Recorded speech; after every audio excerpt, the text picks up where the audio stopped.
जय हिंद। मैं संजय सिंह आप सभी को आप सबके YouTube channel Sanjay online study zone पर स्वागत करता हूं। यह मध्यकालीन भारत से 15वां वीडियो होगा। इसमें आज हम लोग मुगल साम्राज्य का विघटन से संबंधित जो चैप्टर है, या इसे ही उत्तर मुगल काल भी कहा जाता है, उससे जो भी प्रश्न पूछे गए हैं पीसीएस एग्जामों में, वो सभी को हम कवर करेंगे और उसे बनाने की कोशिश करेंगे। और इसी वीडियो में सिख संप्रदाय से संबंधित भी जो भी प्रश्न है उसे भी हम लोग देखेंगे और बनाने की कोशिश करेंगे। और मध्यकालीन भारत का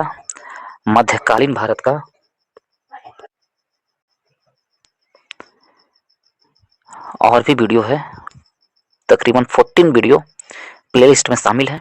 ये 15वां वीडियो होगा। इस वीडियो के डिस्क्रिप्शन बॉक्स में आपको उसका लिंक मिल जाएगा प्लेलिस्ट का। आप जाएं, प्लेलिस्ट को देखें और सीरियल वाइज, चैप्टर वाइज ये वीडियो मैं अपलोड किया हूँ, जिसे प्लेलिस्ट में शामिल कर दिया हूँ। यदि आप लोग नहीं देखें तो उसे जाकर देख सकते हैं। प्राचीन भारत का भी पूरा प्लेलिस्ट बना दिया हूँ मैं, उसे भी आप लोग देख सकते हैं। और भारतीय संविधान से संबंधित जो भी महत्वपूर्ण प्रश्न है उसका भी प्लेलिस्ट बना दिया हूँ। पूरा वीडियो अपलोड है चैप्टर वाइज, उसे भी जाकर आप लोग देख सकते हैं, उसका लाभ उठा सकते हैं। यदि आप लोग को पढ़ने में मजा आता हो या कुछ भी सीखने को मिलता हो तो वीडियो को लाइक करें, शेयर करें दोस्तों के ग्रुप में और चैनल को सब्सक्राइब करें। तो चलिए, मुगल साम्राज्य का विघटन से संबंधित जो भी प्रश्न है या इसी को उत्तर मुगल काल के बारे में हम लोग पढ़ेंगे। उससे पहले मुगल काल में जितने भी शासक आए हैं उन सभी को एक बार हम लोग पढ़ लेंगे। प्रारंभिक मुगल काल से लेकर के उत्तर मुगल काल तक के जितने भी शासक हैं उन सभी के बारे में एक बार हम लोग देखेंगे। उनका कार्यकाल और कौन कौन शासक थे वो देख लेंगे। कभी कभी इससे भी प्रश्न पूछ लिए जाते हैं। तो चलिए स्टार्ट करते हैं। पहले उसको देख लेते हैं, उसके बाद इससे इंपॉर्टेंट प्रश्न जो भी होंगे उत्तर मुगल काल से उसे हम लोग देखेंगे। तो पहले इससे एक बार देख लेते हैं। प्रारंभिक मुगल काल से उत्तर मुगल काल तक। प्रारंभिक मुगल काल में है बाबर। बाबर का कार्यकाल कब से कब था? तो बाबर का कार्यकाल 1526 से 1530 था। उसके बाद हुमायूं का कार्यकाल 1530 से 1556। उसके बाद अकबर, मुगल काल में अकबर आते हैं। अकबर का कार्यकाल 1556 से लेके 1605। उसके बाद जहांगीर का कार्यकाल 1605 से 1627। उसके बाद शाहजहां का कार्यकाल 1627 से लेकर 1657। उसके बाद औरंगजेब का कार्यकाल 1658 से लेकर के 1707। यहाँ तक प्रारंभिक मुगल काल का। उसके बाद उत्तर मुगल काल का स्टार्ट होता है। यह है बहादुर शाह से उत्तर मुगल काल स्टार्ट होता है। तो बहादुर शाह का कार्यकाल 1707 से लेकर के 1712 ईस्वी तक। बहादुर शाह को लंपट मूर्ख साहेब बेखबर कहा जाता था। बहादुर शाह को क्या कहा जाता था? साहेब बेखबर बहादुर शाह का उपाधि दी गई थी। और बहादुर शाह का कार्यकाल, जब औरंगजेब की मृत्यु हुई थी तो उसके बाद शासक बने थे कौन? बहादुर शाह। 1707 से लेकर 1712 ईस्वी तक ये उत्तर मुगल काल का चल रहा है। शासक जो हुए थे उसका मैं बता रहा हूँ। उसके बाद जहांधार शाह आते हैं। बहादुर शाह के बाद जहांधार शाह 1712 से लेकर 1713 तक। जहांधार शाह को लंपट मूर्ख कहा जाता है। उसके बाद फर्रुख सियार है, जो फर्रुख सियार 1713 से लेकर 1719 तक रहते हैं फर्रुख सियार। इन्हें घृणित कायर कहा जाता है फर्रुख सियार को। उसके बाद दो छोटे समय के लिए शासक आते हैं। एक रफीक उद दौला 1719 में ही कुछ महीने के लिए रहते हैं। फिर एक है रफीक उद दरजात। पहला है रफीक उद दरजात, उसके बाद रफीक उद दौला। दोनों छोटे छोटे कुछ दिनों के लिए रहते हैं। उसके बाद आते हैं मोहम्मद शाह 1719 से लेकर 1748 ईस्वी तक। मोहम्मद शाह को रंगीला बादशाह कहा जाता है। अहमद शाह का कार्यकाल 1748 से 1754 ईस्वी तक। उसके बाद आलमगीर टू का शासनकाल 1754 से लेकर के 1758 तक। आलमगीर टू का शासनकाल है 1754 से लेकर 1758 तक। उसके बाद शाह आलम टू का कार्यकाल 1759 से लेकर 1806 ईस्वी तक। सबसे अधिक हो गया 1806 ईस्वी तक। 1759 से लेकर के 1806 ईस्वी तक शाह आलम द्वितीय का कार्यकाल था। उसके बाद आते हैं अकबर द्वितीय का कार्यकाल होता है 1806 से लेकर के 1837 ईस्वी तक, अकबर द्वितीय। उसके बाद अंतिम मुगल शासक आते हैं बहादुर शाह द्वितीय, बहादुर शाह द्वितीय या बहादुर शाह जफर के नाम से भी जाने जाते हैं। इनका कार्यकाल 1837 से लेकर के 1857 तक था। तो ये मैं एक बार बता दिया हूँ और इसे आप लोग देख कर याद कर लें। कभी कभार मुगल बादशाह और उसके शासनकाल से मैचिंग का भी मैचिंग दे देगा, या तो फिर कभी इसके बारे में पूछ दिया जाएगा कि फलना शासक का कार्यकाल कितने समय से कितने समय तक था।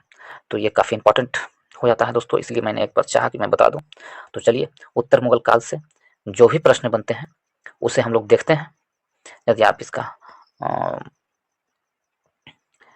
स्क्रीन शॉट लेना चाहते हैं तो मैं इसे छोटा कर देता हूँ, आप इसे स्क्रीन शॉट ले लें।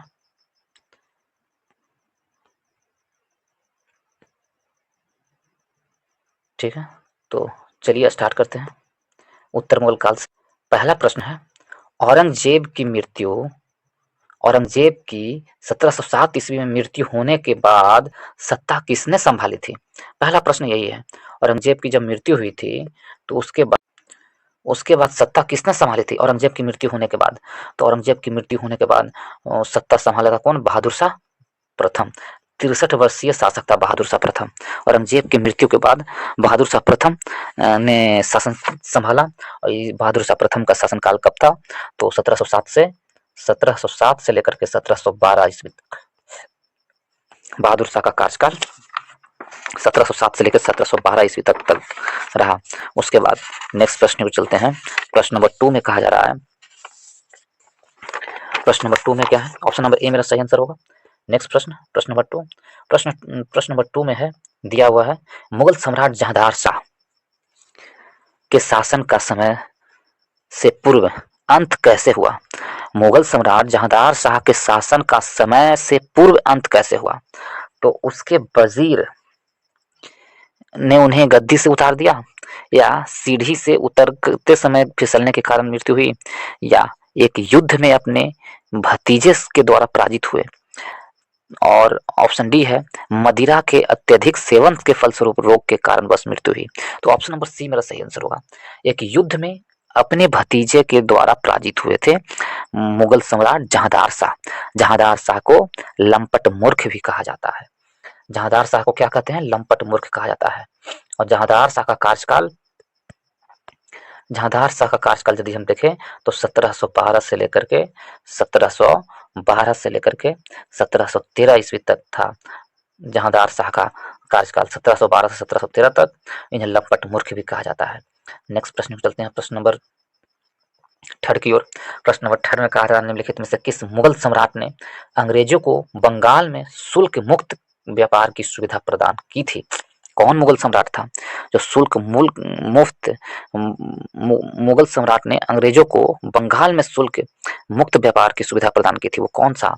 अकबर थे, जहांगीर, बहादुर शाह या फर्रुखसियार? तो ऑप्शन नंबर डी मेरा सही आंसर होगा। वो फर्रुखसियर थे जो अंग्रेजों को बंगाल में शुल्क मुक्त व्यापार की सुविधा प्रदान किए थे। यदि फर्रुखसियर का कार्यकाल देखें 1713 से लेकर के 1719 ईस्वी तक फर्रुखसियर का कार्यकाल था। जहांगीर का कार्यकाल 1605 से लेकर के 1627 ईस्वी तक था जहांगीर का कार्यकाल। अकबर का कार्यकाल 1556 से लेकर के 1605 ईस्वी तक था अकबर का। अब बहादुर शाह का कार्यकाल 1707 से लेकर के 1712 ईस्वी तक था। तो चलिए नेक्स्ट प्रश्न पर चलते हैं। प्रश्न नंबर 4 की ओर। 4 में कहा जा रहा है, निम्नलिखित में से कौन मुगल काल में राजा बनने वाले थे? मुगल काल में ही राजा बनने वाले थे। कौन था? हुसैन अली खां और अब्दुल्ला राजा बनाने वाले थे। कौन था जो मुगल काल में राजा बनाने वाले थे? तो हुसैन अली खां या अब्दुल्ला, बी में नासिर खां और जकारिया खां, सी में शाह हुसैन और अब्दुल हुसैन, डी में मोहम्मद जमी और मोहम्मद जुनैद। तो क्या राजा बनाने वाले कौन थे? मुगल काल में राजा बनाने वाले कौन थे, ये हमसे पूछ रहा है। तो आपने अली बंधु का नाम सुना होगा। अली बंधु थे जो मुगल काल में राजा बनाने वाले थे। अली बंधु, एक थे अब्दुल्ला खान और दूसरे हुसैन अली खान। ये दोनों भाई थे जो राजा बनाने वाले के रूप में विख्यात थे मुगल काल में। इन्होंने किसको राजा बनाया था पहली बार, तो शक्तिशाली सरदारों का था। और 1713 ईस्वी में से लेकर 1720 ईस्वी तक मुगल दरबार में सैयद बंधु के नाम से जाने जाते हैं, अली बंधु नहीं, सैयद बंधु के नाम से जाने जाते हैं। जो राजा बनाते थे उन्हें सैयद बंधु के नाम से जाने जाते हैं, अली बंधु से नहीं, सैयद बंधु के नाम से। एक अब्दुल्ला खां थे और हुसैन अली थे, उनके द्वारा राजा बनाने का कार्य किया जाता था। ऑप्शन नंबर ए मेरा सही आंसर है। नेक्स्ट प्रश्न में चलते हैं, प्रश्न नंबर 5 की ओर। प्रश्न नंबर 5 में कहा जा रहा है, म्यूर सिंहासन पर बैठने वाला अंतिम मुगल सम्राट कौन था? म्यूर सिंहासन पर बैठने वाला अंतिम मुगल शासक कौन था? तो 4 ऑप्शन हुए, शाह आलम प्रथम, मोहम्मद शाह प्रथम, बहादुर शाह प्रथम या जहांदार शाह प्रथम। तो म्यूर सिंहासन पर बैठने वाला अंतिम मुगल शासक मोहम्मद शाह था। ऑप्शन नंबर बी मेरा सही आंसर होगा, मोहम्मद शाह। सबसे पहले म्यूर सिंहासन पर बैठने वाला पहला शासक शाहजहां है। जो म्यूर सिंहासन बनाने वाला कौन था? शाहजहां था। लेकिन म्यूर सिंहासन पर बैठने वाला अंतिम शासक मुगल शासक मोहम्मद शाह है। यदि मोहम्मद शाह का कार्यकाल देखें 1719 से लेकर के 1748 ईस्वी तक मोहम्मद शाह का कार्यकाल है। जहांदार शाह को लंपट मूर्ख कहते हैं, 1712 से लेकर 1713 तक। और मोहम्मद शाह को रंगीला बादशाह कहते हैं। और शाह आलम प्रथम हो गए और बहादुर शाह प्रथम हो गए। यदि हम शाह आलम के बारे में देखें, एक शाह आलम द्वितीय थे, उनका कार्यकाल 1759 से 1806 ईस्वी तक था। तो नेक्स्ट प्रश्न में चलते हैं। ऑप्शन नंबर बी मेरा सही आंसर होगा, मोहम्मद शाह। मोहम्मद शाह अंतिम मुगल सम्राट था जो म्यूर सिंहासन पर बैठा था। नेक्स्ट प्रश्न में चलते हैं, प्रश्न नंबर 6 की ओर। प्रश्न नंबर 6 में कहा जा रहा है, नादिर शाह के आक्रमण के समय मुगल शासक था। जिस समय नादिर शाह दिल्ली पर आक्रमण किया था, 1739 में नादिर शाह ने आक्रमण किया था दिल्ली पर, 1739 में।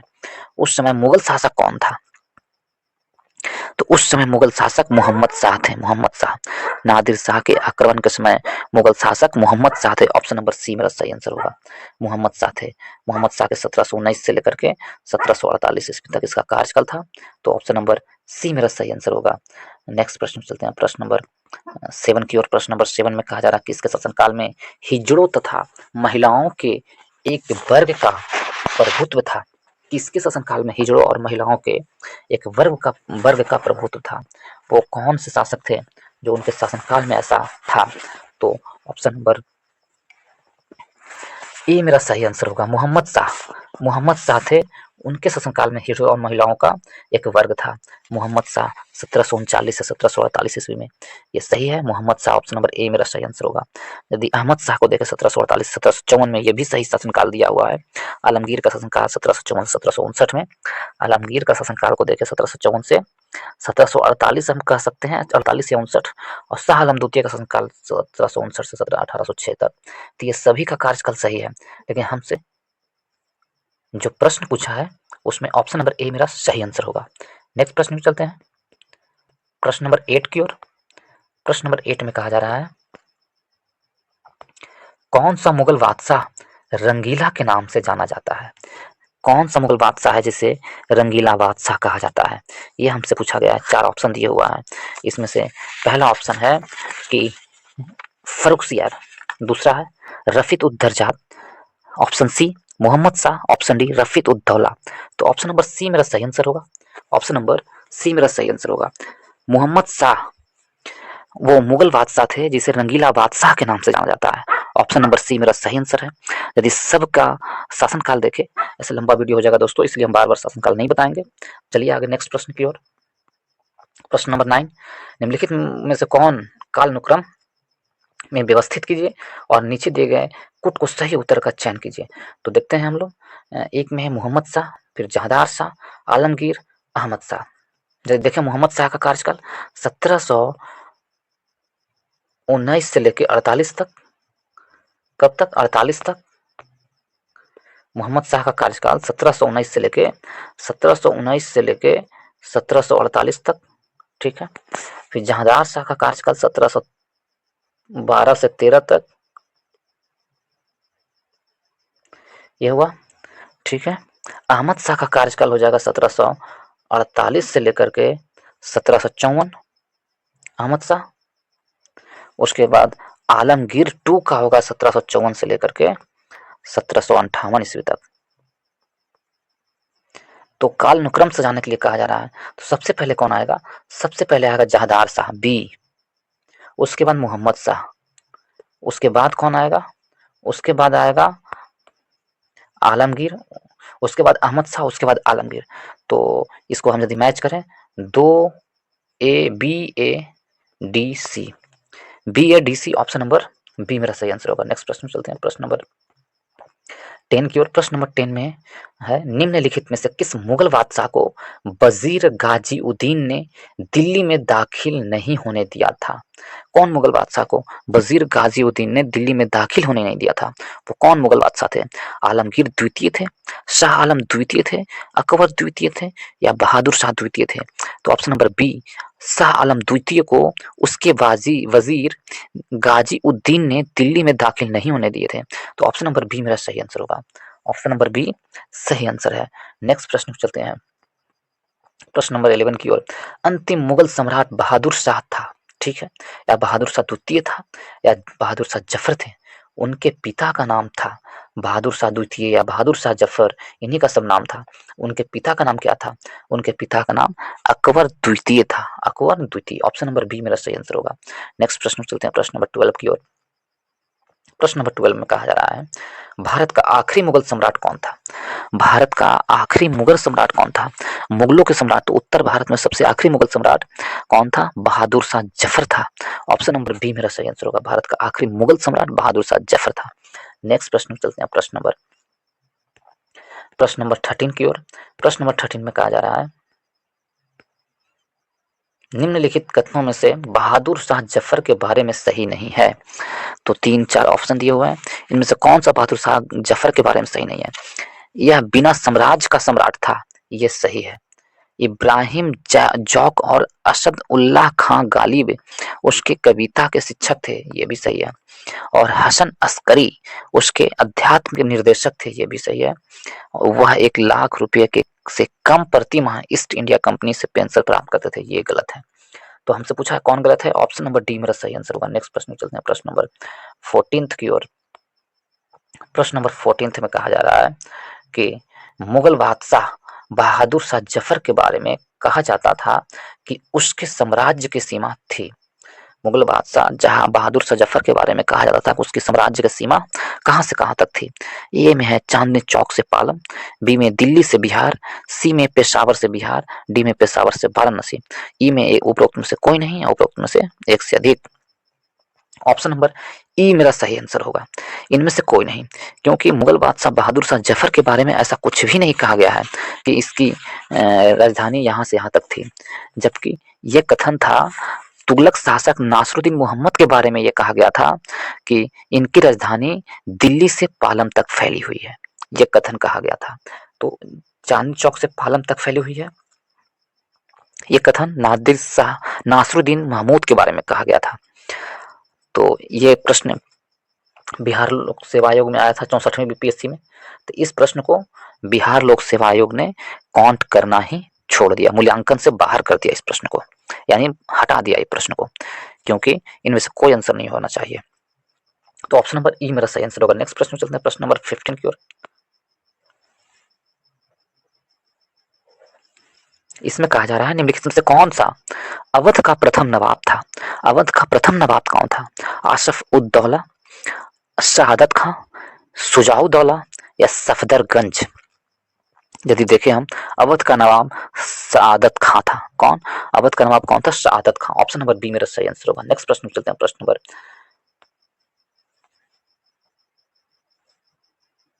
16 की ओर। प्रश्न नंबर 16 में कौन सा है? कौन हैदराबाद के स्वतंत्र राज्य का संस्थापक था? हैदराबाद के स्वतंत्र राज्य का संस्थापक कौन था? कामरुद्दीन खां, मोहम्मद अमीन खां, असद खां, चीन खिलीज खां? हैदराबाद के स्वतंत्र राज्य का संस्थापक चीन खिलीज खां था। ऑप्शन नंबर डी मेरा सही आंसर होगा। कौन था? चीन खिलीज खां। ऑप्शन नंबर डी सही आंसर है। चीन खिलीज खां को निजाम उल मुल्क के नाम से भी जाना जाता है। क्या? निजाम उल मुल्क के नाम से भी जाना जाता है चीन खिलीज खां का। ऑप्शन नंबर डी मेरा सही आंसर है। नेक्स्ट प्रश्न चलते हैं, प्रश्न नंबर 17 की ओर। इसमें बताया गया है, निम्नलिखित में से किसने दिल्ली के खगोलीय वेधशाला, जिसे जंतर मंतर कहते हैं, बनवाई थी? जंतर मंतर का निर्माण किसने किया था? अकबर ने, शाहजहां ने, सूरजमल ने, या जयसिंह द्वितीय ने? तो ऑप्शन नंबर डी मेरा सही आंसर होगा, जयसिंह द्वितीय ने। अकबर के जयसिंह द्वितीय ने दिल्ली की खगोल वेधशाला, जिसे जंतर मंतर कहते हैं, कब बनवाया था? कौन जयसिंह द्वितीय ने? जयसिंह द्वितीय ने दिल्ली के अतिरिक्त उज्जैन में, मथुरा में, बनारस में और जयपुर में भी वेधशाला बनाए थे, यानी जंतर मंतर बनाए थे। दिल्ली के अतिरिक्त उज्जैन, मथुरा, बनारस और जयपुर में भी बनाए थे वेधशाला। तो ऑप्शन नंबर डी मेरा सही आंसर होगा, जयसिंह द्वितीय थे। नेक्स्ट प्रश्न चलते हैं प्रश्न नंबर 18 की ओर। प्रश्न नंबर 18 में कहा जा रहा है, महाराजा जयसिंह टू ने वेधशाला कहाँ बनवाई थी? महाराजा जयसिंह टू ने वेधशाला कहाँ बनवाई थी? चार कथन दिए हुए हैं, इसमें से कहाँ कहाँ बनवाए थे? तो दिल्ली में भी बनवाए थे, जयपुर में भी बनवाए थे, उज्जैन में भी बनाए थे, वाराणसी में भी बनाए थे और एक और इसमें है मथुरा में भी बनवाए थे। तो 1 2 3 4 सभी के सभी सही है। ऑप्शन नंबर डी मेरा सही आंसर है। नेक्स्ट प्रश्न चलते हैं प्रश्न नंबर 19 की ओर। प्रश्न नंबर 19 में कहा जा रहा है, 1773 ईस्वी में जीज मोहम्मद शाही पुस्तक जो नक्षत्रों संबंधित ज्ञान से संबंधित है, के लेखक कौन है? जीज मोहम्मद शाही के लेखक कौन है? तो जीज मोहम्मद शाही के लेखक जयपुर के सवाई जयसिंह ने लिखा है। ऑप्शन नंबर सी मेरा सही आंसर होगा, जयपुर के राजा सवाई जयसिंह ने यह पुस्तक को लिखी है। ऑप्शन नंबर सी मेरा सही आंसर है। नेक्स्ट प्रश्न चलते हैं प्रश्न नंबर 20 की ओर। 20 है और उत्तर मुगल काल का ये अंतिम प्रश्न होगा दोस्तों। उत्तर मुगल काल का ये अंतिम प्रश्न होगा। यदि आप लोगों को हमारे पढ़ाई हुए से सीखने को मिल रहा हो, मजा आ रहा हो पढ़ने में, या पढ़ने का मन कर रहा हो, तो वीडियो को लाइक करें, शेयर करें दोस्तों के ग्रुप में और चैनल को सब्सक्राइब कर लें। सीखने के लिए आराम, तो चैनल को सब्सक्राइब कर लें और बेल आइकन को दबा लें, ताकि जो भी मैं प्रश्न लाऊं वो सबसे पहले आपको, जो भी वीडियो लाऊं सबसे पहले आपको नोटिफिकेशन मिले। तो चलिए अंतिम प्रश्न देखते हैं इस उत्तर मुगल काल से, और इसमें एक और चैप्टर है सिख संप्रदाय, उसके बाद इस वीडियो को समाप्त करेंगे। तो इसमें क्या कहा जा रहा है, जयपुर के महाराजा सवाई जयसिंह ने वेधशाला नहीं बनवाए थे। तो कहाँ नहीं बनवाए थे सवाई जयसिंह ने या जयसिंह द्वितीय ने? कहाँ वेधशाला नहीं बनवाए थे, यानी जंतर मंतर नहीं बनवाए थे? उज्जैन में बनवाए थे, वाराणसी में बनवाए थे, मथुरा में बनवाए थे, लेकिन इलाहाबाद में नहीं बनवाए थे। ऑप्शन नंबर डी मेरा सही आंसर है। ऑप्शन नंबर डी मेरा सही आंसर है। नेक्स्ट चैप्टर क्यों चलते हैं, चैप्टर है सिख संप्रदाय, इसे हम लोग देखेंगे। सिख संप्रदाय से भी जो महत्वपूर्ण प्रश्न बनते हैं उसे हम लोग देखेंगे। तो चलिए स्टार्ट करते हैं। सिख संप्रदाय में पहला प्रश्न है, गुरु नानक ने अपना उत्तराधिकार किसे नियुक्त किया था? जो गुरु नानक थे, सिखों के प्रथम गुरु थे, इन्होंने अपना उत्तराधिकार किसे नियुक्त किया था? तो इन्होंने अपना उत्तराधिकार, चार ऑप्शन है, गुरु रामदास का, गुरु अमरदास को, गुरु हर राय को, या गुरु अर्जुन देव को, अंगद को, या गुरु अंगद को। तो ऑप्शन नंबर डी मेरा सही आंसर होगा, गुरु अंगद को गुरु नानक ने अपना उत्तराधिकारी नियुक्त किए थे। ऑप्शन नंबर डी मेरा सही आंसर है। यदि हम 10 गुरुओं का नाम देखें तो आप लोग नोट कर लीजिएगा। प्रथम गुरु थे गुरु नानक, दूसरे थे गुरु अंगद, तीसरे थे रामदास, तीसरे गुरु थे अमरदास, तीसरे गुरु थे अमरदास, चौथे गुरु थे रामदास, पांचवें गुरु थे गुरु अर्जुन देव, छठे गुरु थे गुरु हर गोविंद और सातवें गुरु थे हर राय।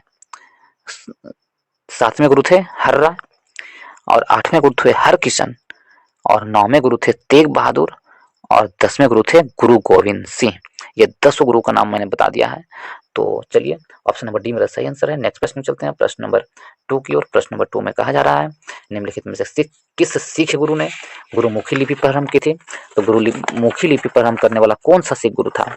तो 4 ऑप्शन है, गुरु नानक, ऑप्शन बी में गुरु अमरदास, ऑप्शन सी में गुरु रामदास, ऑप्शन डी में गुरु अंगद। तो गुरु अंगद ने गुरुमुखी लिपि की शुरुआत किया था। ऑप्शन नंबर डी मेरा सही आंसर है। गुरु अंगद ने गुरुमुखी लिपि की शुरुआत की है, गुरु अंगद है। और इस प्रकार ऑप्शन नंबर डी मेरा सही आंसर है। नेक्स्ट प्रश्न चलते हैं प्रश्न नंबर 3 की ओर। 3 में कहा जा रहा है, पंजाब में अमृतसर नगर की स्थापना किया था। तो पंजाब में जो अमृतसर नगर है उसकी स्थापना किसने किया था? गुरु नानक ने, गुरु गोविंद सिंह ने, या गुरु तेग बहादुर ने, या गुरु रामदास ने। तो ऑप्शन नंबर डी मेरा सही आंसर होगा, गुरु रामदास ने अमृतसर नगर की स्थापना किए थे। चौथे गुरु थे गुरु रामदास और मुगल बादशाह अकबर ने उन्हें 500 बीघा भूमि दान में दिए थे। उसमें प्राकृतिक तालाब भी था। उसने उनकी पत्नी बीबी भानी को अकबर द्वारा प्रदान की गई भूमि का अमृतसर का शहर बनवाया। अमृतसर जो आज शहर बैठा बना हुआ है, वो 500 बीघा जो जमीन अकबर के द्वारा दिया गया था, उसी में वो बनाए थे। और पहले उस शहर का नाम रामदासपुर रखा गया था। अमृतसर शहर का नाम क्या था? रामदासपुर था। परंतु बाद में खुदे हुए तालाब के नाम पर उसका नाम अमृतसर पड़ गया। तो ऑप्शन नंबर डी मेरा सही आंसर है, रामदास। नेक्स्ट प्रश्न चलते हैं, प्रश्न नंबर 4 की ओर। इसमें कहा जा रहा है, किस सिख गुरु को अकबर ने 500 बीघा जमीन दी थी?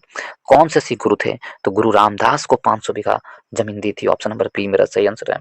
नेक्स्ट प्रश्न चलते हैं, प्रश्न नंबर 5 की ओर। प्रश्न नंबर 5 में कहा जा रहा है, निम्नलिखित में से कौन सा सुमेलित है? तो गुरु अमरदास मीरी पीरी ये गलत है। गुरु अमरदास, गुरु अर्जुन देव, तो गुरु अर्जुन देव आदि ग्रंथ ये सही है। गुरु रामदास दल खलासा ये भी गलत है। तो ऑप्शन नंबर बी मेरा सही आंसर होगा। नेक्स्ट प्रश्न चलते हैं, प्रश्न नंबर 6 की ओर। प्रश्न नंबर 6 में कहा जा रहा है, किस सिख गुरु ने विद्रोही राजकुमार खुसरो की सहायता धन एवं आशीर्वाद से की थी? किस सिख गुरु ने विद्रोही राजकुमार जो खुसरो था, किसका पुत्र था? जहांगीर का पुत्र था। उसको धन की सहायता एवं आशीर्वाद की सहायता दी गई थी। तो वो कौन गुरु थे? तो 4 ऑप्शन दिए हुए हैं। ऑप्शन ए में हरगोविंद, ऑप्शन बी में गुरु गोविंद, ऑप्शन सी में अर्जुन देव, ऑप्शन डी में तेग बहादुर। तो ऑप्शन सी अर्जुन देव, गुरु अर्जुन देव ने राजकुमार खुसरो की सहायता के लिए उन्हें दंड दिया गया था और बाद में उनकी मृत्यु कर दी गई थी। तो ऑप्शन नंबर सी मेरा सही आंसर होगा। नेक्स्ट प्रश्न चलते हैं, प्रश्न नंबर 7 की ओर। प्रश्न नंबर 7 में कहा जा रहा है, आदि ग्रंथ अथवा गुरु ग्रंथ साहिब का संकलन निम्नांकित में से किसने किया था? आदि ग्रंथ और गुरु ग्रंथ का संकलन किसने किया था? तो आप जानते हैं आदि ग्रंथ और गुरु ग्रंथ का संकलन किसने किया था? 5 ऑप्शन है, 4 ऑप्शन है। तो ऑप्शन नंबर डी मेरा सही आंसर होगा। सिखों के 5वें गुरु गुरु अर्जुन देव ने आदि ग्रंथ एवं गुरु ग्रंथ की रचना अथवा गुरु ग्रंथ की रचना किए थे। सिखों के 5वें गुरु गुरु अर्जुन देव। ऑप्शन नंबर डी मेरा सही आंसर होगा। नेक्स्ट प्रश्न चलते हैं, प्रश्न नंबर 8 की ओर। प्रश्न नंबर 8 में कहा जा रहा है, मैच करने के लिए निम्नलिखित में से किस सिख गुरुओं को तत्कालीन शासकों द्वारा मृत्यु दंड दिया गया था? 4 गो ऑप्शन है, इसमें से किन किन सिख गुरु को मृत्यु दंड तत्कालीन शासकों द्वारा दिया गया था? तो ऑप्शन नंबर 2 गुरु अर्जुन देव को और ऑप्शन नंबर 4 गुरु तेग बहादुर को। तो ऑप्शन नंबर 2 और 4 मेरा सही आंसर होगा। 2 और 4 तेग बहादुर को, और ये ऑप्शन नंबर ए मेरा सही आंसर है। नेक्स्ट प्रश्न चलते हैं, प्रश्न नंबर 9 की ओर। प्रश्न नंबर 9 में कहा जा रहा है कि किस सिख गुरु की मृत्यु के लिए औरंगजेब जिम्मेदार है? किस सिख गुरु की मृत्यु के लिए औरंगजेब जिम्मेदार है? तो ऑप्शन नंबर डी मेरा सही आंसर होगा। कौन? औरंगजेब जिम्मेदार है। हमसे पूछा औरंगजेब के बारे में, तो ऑप्शन नंबर बी मेरा सही आंसर होगा। गुरु तेग बहादुर की मृत्यु के लिए औरंगजेब जिम्मेदार है। ऑप्शन नंबर बी मेरा सही आंसर होगा। नेक्स्ट प्रश्न चलते हैं, प्रश्न नंबर 10 की ओर। प्रश्न नंबर 10 में कहा जा रहा है, निम्नलिखित में से किस स्थान पर एक प्रसिद्ध सिख गुरुद्वारा अवस्थित है? किस स्थान पर एक प्रसिद्ध सिख गुरुद्वारा अवस्थित है? रूपकुंड में, हेमकुंड में, ताराकुंड में, ब्राह्मण कुंड में? तो ऑप्शन नंबर बी मेरा सही आंसर होगा, हेमकुंड में। हेमकुंड में एक प्रसिद्ध सिख गुरुद्वारा अवस्थित है। ऑप्शन नंबर बी मेरा सही आंसर होगा। नेक्स्ट प्रश्न चलते हैं, प्रश्न नंबर 11 की ओर। 11 में कहा जा रहा है, पटना में किस सिख गुरु का जन्म हुआ था? तो पटना में किस सिख गुरु का जन्म हुआ था? तो 4 ऑप्शन है, इसमें से गुरु गोविंद सिंह का जन्म पटना में हुआ था। ऑप्शन नंबर डी सही आंसर है। पटना सिटी हम लोग आज कहते हैं, वो पटना सिटी में गुरु गोविंद सिंह का जन्म हुआ था और उनका जन्म 1666 ईस्वी में हुआ था। सिखों के 10वें गुरु गुरु गोविंद सिंह थे, उनका जन्म 1666 ईस्वी में हुआ था और उनकी मृत्यु 7 अक्टूबर 1708 को नांदेड़ में किया, नांदेड़ महाराष्ट्र में हुई थी। तो ऑप्शन नंबर डी मेरा सही आंसर होगा, गुरु गोविंद सिंह। नेक्स्ट प्रश्न चलते हैं, प्रश्न नंबर 12 की ओर। प्रश्न नंबर 12 में कहा जा रहा है, किसकी समाधि के कारण नांदेड़ गुरुद्वारा सिखों द्वारा पवित्र माना जाता है? किसके समाधि वहां नांदेड़ गुरुद्वारा है, वहां पर किसकी समाधि है? गुरु अमरदास का, गुरु अंगद का, गुरु अर्जुन देव, गुरु गोविंद सिंह का? तो ऑप्शन नंबर डी गुरु गोविंद सिंह का समाधि वहां पर है। गुरु गोविंद सिंह का, ऑप्शन नंबर डी मेरा सही आंसर होगा। गुरु गोविंद सिंह का समाधि वहां पर स्थित है नांदेड़ में, इसलिए उसे एक पवित्र स्थान माना गया। ऑप्शन नंबर डी मेरा सही आंसर है।